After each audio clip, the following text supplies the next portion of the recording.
Hello বন্ধুরা, আবারও একটি নতুন মিনি ভ্লগে তোমাদের স্বাগত জানাই। আগের পার্টে দেখিয়েছিলাম যে আমরা বিশ্বকর্মা পুজোর মেলাতে ঘুরতে গেছি। আমি, বাবা, মা তিনজন মিলেই কিন্তু মেলাতে ঘুরতে গেছিলাম।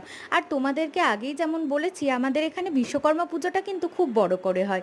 তাই জন্যে এখানে বসে গিয়েছিল রকমারি স্টল, আর যেখানে পাওয়া যাচ্ছিল মেলার বিভিন্ন জিনিস। তারপরে মেলায় যাব আর পাঁপড় ভাজা জিলেপি খাবো না, তা কি আর হয়?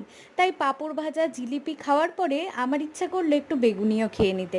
তাই বেগুনি খেয়ে নিয়ে মা আর আমি মিলে আইসক্রিম খেয়ে চলে গেলাম এই বাচ্চা মেয়েটার ডান্স দেখতে। এই বাচ্চা মেয়েটা কিন্তু খুব সুন্দর একটা গানে নাচ করছিল।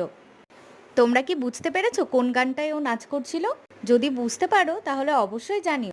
তারপরে চলে আসি বাড়ির পথে, আর দেখা হয়ে যায় সবারই মামা চাঁদ মামার সাথে। আমরা বাড়ি যাই, কিন্তু তোমরা যাচ্ছ কোথায়? চ্যানেলটি অবশ্যই সাবস্ক্রাইব করো আর ভিডিওটি লাইক করে দিও। বা